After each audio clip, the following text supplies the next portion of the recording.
Girl, girl 말해줘 네 마음 바로 지금 Baby 같이 올라가자 하늘 위로 All I wanna do.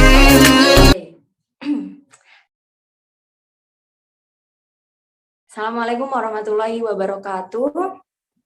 Waalaikumsalam warahmatullahi wabarakatuh. Oke, selamat malam anak-anak semuanya. Semoga anak-anak semuanya diberi kesehatan terus ya. Sehat semua kan ya? Alhamdulillah, Bu. Sehat. Alhamdulillah, Ibu juga sehat. Nah, sebelum kita memulai pembelajaran, Ibu pengen dong salah satu dari kalian mimpin doa agar pembelajaran kali ini Allah berikan kelancaran. Siapa yang mau mimpin? Ya, yang mau mimpin. Saya Bu. Oke, Saya Bu. silakan. Baiklah teman-teman, sebelum memulai pelajaran, mari kita berdoa menurut agama dan keyakinan masing-masing. Berdoa mulai.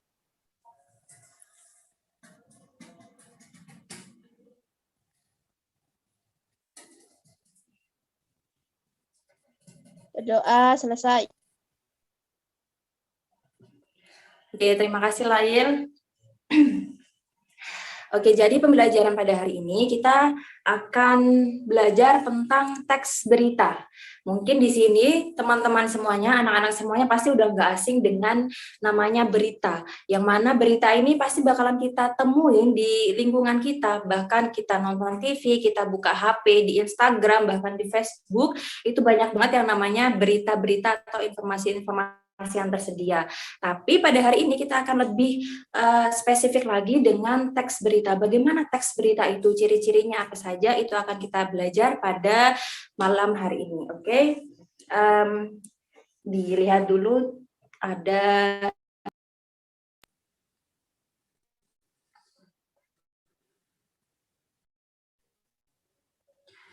PowerPoint-nya. Sebentar.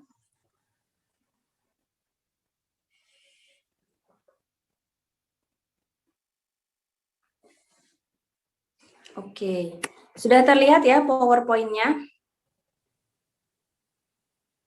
Sudah Bu.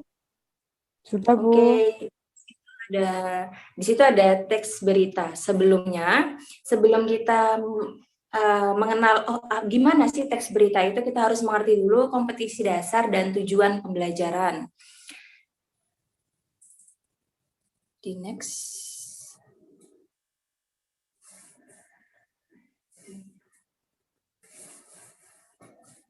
Nah, kompetensi dasar dalam pembelajaran teks berita yaitu bisa mengidentifikasi unsur-unsur teks berita, menelaah struktur dan kebahasaan teks berita, menyimpulkan isi dari teks berita, menyajikan data informasi dalam bentuk berita secara lisan dan tertulis. Nah, di situ ada tipe, yaitu harusnya tujuan pembelajaran yang di sebelahnya. Nah, tujuannya apa? Memahami pengertian teks berita, memahami unsur berita, mengetahui struktur teks berita, dan membuat isi dari berita. Jadi ketika kita belajar, saat ini kita belajar gimana teks berita, strukturnya gimana, nah ini tujuannya agar kita bisa membuat isi dari berita. Oke, selanjutnya ada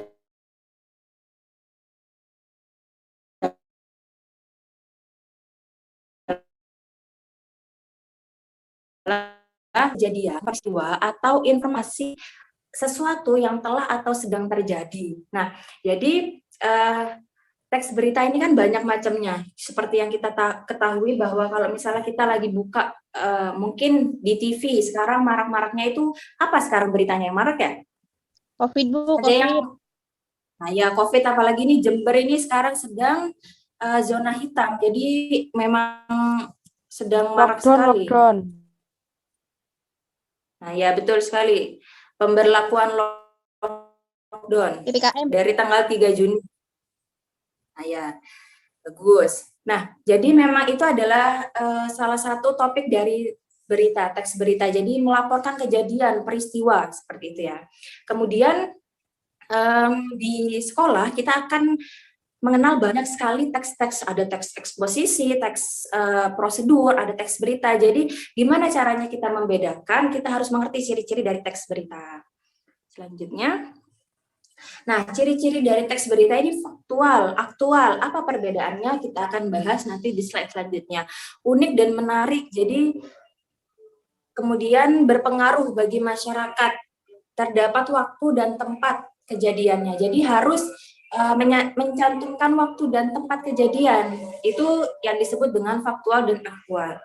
Kemudian ada bahasa baku, sederhana, dan komunikatif. Jadi bahasa yang digunakan di dalam teks itu harus baku, sederhana, dan juga komunikatif, bisa dimengerti ketika orang-orang awam, meskipun orang-orang awam itu membaca teks berita tersebut. Nah, sebentar ya, sedang komat.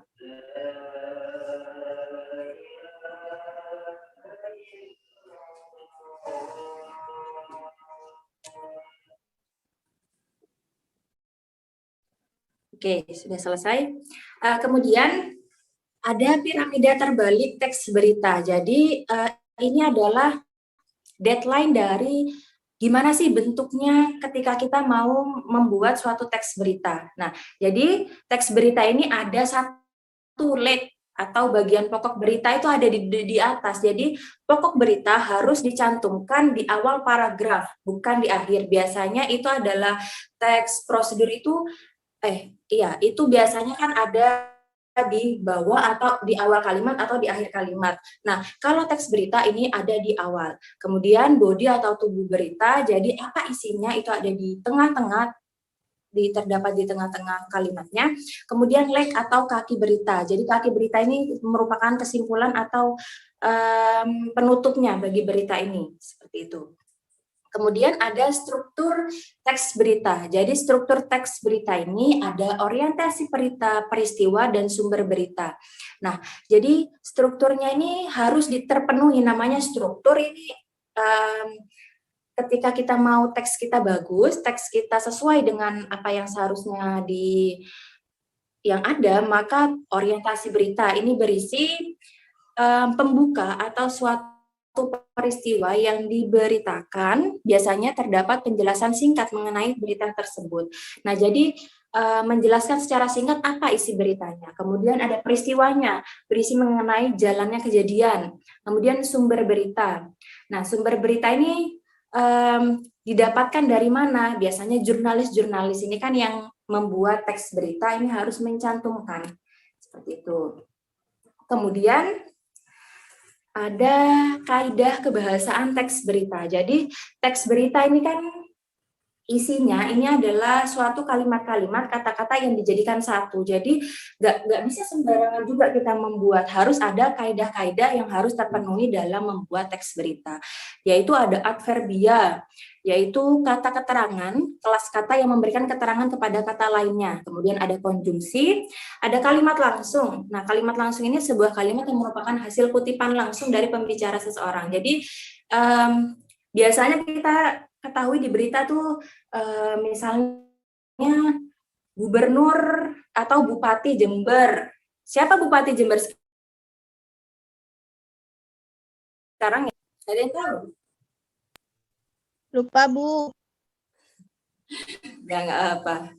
Nah, itu nanti bupatinya ngomong gimana? Oh, ngomong akan ada perbaikan jalan dikutip dari Bupati Jember, seperti itu. Itu yang merupakan kalimat langsung agar faktual dan aktualnya ini ada dalam teks berita. Kemudian kalimat tidak langsung adalah kalimat yang melaporkan atau memberitahukan perkataan orang lain dalam bentuk kalimat berita. Nah, selanjutnya adalah bahasa yang digunakan. Nah, bahasa yang digunakan dalam kita membuat teks berita ini ada baku dan sederhana. Jadi nggak boleh kayak bahasa gaul kayak gitu ya. Maksudnya itu tidak termaksud, atau kalau di teks berita itu kurang baik. Jadi baku dan sederhana. Kemudian kenapa sederhana? Karena kan yang membaca teks berita ini kan ada orang-orang awam, ada orang-orang tua, seperti itu. Kemudian yang kedua adalah menarik. Gimana caranya meskipun berita ini kan tentang hal-hal yang baku atau hal-hal yang relatif tidak menarik terutama bagi anak-anak muda, tapi gimana caranya membungkusnya dengan menarik dengan cara mungkin judulnya seperti itu. Kemudian singkat, padat dan lugas, komunikatif, netral dan objektif. Nah, ini harus diketahui oleh para pembuat teks berita harus netral dan objektif. Kemudian yang selanjutnya adalah perbedaan teks berita dan non-teks berita. Nah, ini kadang ketika kita bingung, oh mana ini yang teks berita, mana yang bukan teks berita. Jadi yang teks berita ini adalah faktual dan aktual. Nah, yang non berita ini hanya faktual aja. Cuma ada kalimat kutipan langsung, ada kejadiannya di mana seperti itu. Kemudian dibuat oleh wartawan kalau yang berita. Kalau wartawan ini kan memang mereka sudah punya pekerjaan dan punya tanggung jawab sendiri atas apa yang mereka buat. Kemudian kalau yang non berita ini dibuat oleh ahli dalam bidangnya. Jadi wawasannya masih luas. Kemudian susunan piramida terbalik menjelaskan hal pokok di awal. Jadi kalau berita ini memang hal pokoknya apa yang mau orang tahu ini terdapat di awal, bukan di tengah atau di akhir. Kemudian kalau yang non berita ini induktif, hal pokoknya itu di akhir. Jadi seperti mengambil kesimpulan, membuat kesimpulan. Kemudian kalau yang berita ini bahasanya komunikatif, kalau yang non berita ini bahasanya sesuai dengan jenis teksnya. Jadi kan ada kalau misalnya non berita, jenis teksnya kalau misalnya tentang sastra berarti ya tidak baku seperti itu. Kemudian yang berita ini tidak mencantumkan opini pribadi karena aktual dan faktual. Jadi harus seperti apa adanya. Kemudian kalau yang non berita mencantumkan opini pribadi. Selanjutnya ada unsur peristiwa dalam berita. Jadi ini udah mungkin dari SD kita belajar ya, 5W plus 1H. What, who, when, where, why, how. Nah, itu unsur-unsur itu adalah unsur-unsur peristiwa dalam berita. Jadi what, apa yang ada isinya itu apa. Pokoknya what, who, when, kemudian where, why, how, ini harus ada di dalam ketika kita ingin membuat suatu teks berita. Itu tadi adalah unsur-unsur peristiwa dalam berita. Jadi harus terpenuhi semua keenamnya tadi ya. What, who, when, where, why, how. 5W plus 1H. Kemudian yang selanjutnya adalah unsur-unsur pembuatan berita. Nah, jadi unsur-unsur pembuatan berita ini, kalau kita mau membuat berita, harus melihat dulu unsurnya ini sudah terpenuhi atau belum. Yang pertama adalah aktual. Aktualnya seperti apa? Yang seperti apa? Aktual ini mengandung unsur terkini, terbaru, terhangat, baru saja terjadi atau sedang terjadi. Jadi memang yang sedang hangat-hangatnya itu yang menjadi topik utama dalam perbincangan masyarakat yang dijadikan berita. Itu adalah yang aktual. Yang kemudian adalah faktual. Dalam unsur faktual, kejadian benar-benar merupakan suatu kenyataan. Jadi ada hal-hal yang mendukung adanya oh ini beneran kejadian loh seperti ini. Nah, yang kemudian adalah yang ketiga, unsur penting. Jadi unsur pentingnya ini adalah yang pertama, tokoh yang terlibat dalam pemberitaan adalah tokoh penting yang memiliki kapasitas yang telah diikuti oleh masyarakat. Nah, jadi seperti yang kita tahu bahwa yang sekarang misalnya sedang ada tadi BEM UI mengkritik presiden. Nah, itu kan yang memiliki kapasitas yang telah diakui oleh masyarakat. Jadi memang benar-benar telah dikenal di masyarakat luas. Itu yang unsur penting. Kemudian yang keempat adalah unsur yang menarik, menimbulkan rasa ingin tahu dan ketertarikan dari masyarakat untuk menyimak isi berita tersebut. Jadi bisa dari karena menghibur, karena aneh, karena unsur kedekatan, mengandung nilai kemanusiaan, atau unsur-unsur yang lainnya. Nah, unsur berita ini ada juga unsur kriminal atau konflik juga ya. Nah, kemudian yang selanjutnya adalah teknik membacakan berita. Ketika kita sudah bisa membuat teks berita, kita juga bisa dituntut untuk bisa membacakan teks berita atau yang biasanya dilakukan oleh penyiar-penyiar. Yang pertama yang harus kita lakukan atau yang kita perhatikan adalah pelafalan. Lafal adalah satu cara seseorang untuk sekelompok mengucapkan bunyi. Nah, harus jelas ketika kita ingin berbicara lafal, berarti harus lafal, bukan lafat gitu ya. Nah, kemudian tekanan atau nada. Ketika hal-hal yang penting harus ditekankan itu agar bisa orang lain juga mempunyai hal yang sama dengan apa yang ingin kita tekankan. Oh, kalau ini adalah unsur yang penting seperti itu. Kemudian intonasi adalah naik turunnya lagu kalimat. Seperti yang Ibu ini, kalau misalnya Ibu baca intonasi adalah naik turunnya, kan itu kan nggak enak ya. Jadi sama dengan berita harus ada intonasinya. Kemudian ada jeda.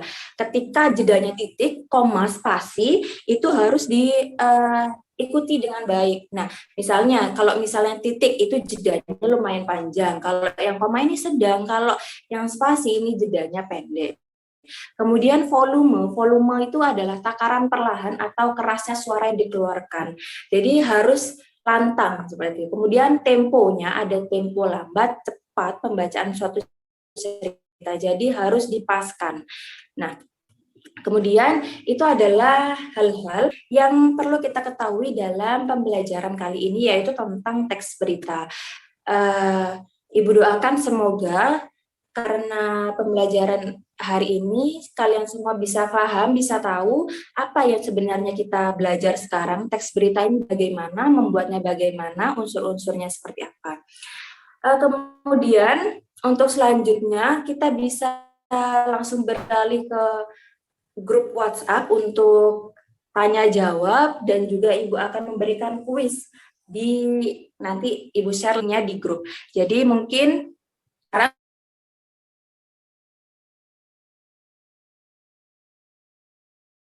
seperti itu aja. Dari Ibu ada kurang lebihnya atau ada salah kata, Ibu minta maaf yang sebesar-besarnya. Tetap semangat. Wassalamualaikum warahmatullahi wabarakatuh. Waalaikumsalam warahmatullahi wabarakatuh. Waalaikumsalam, Bu.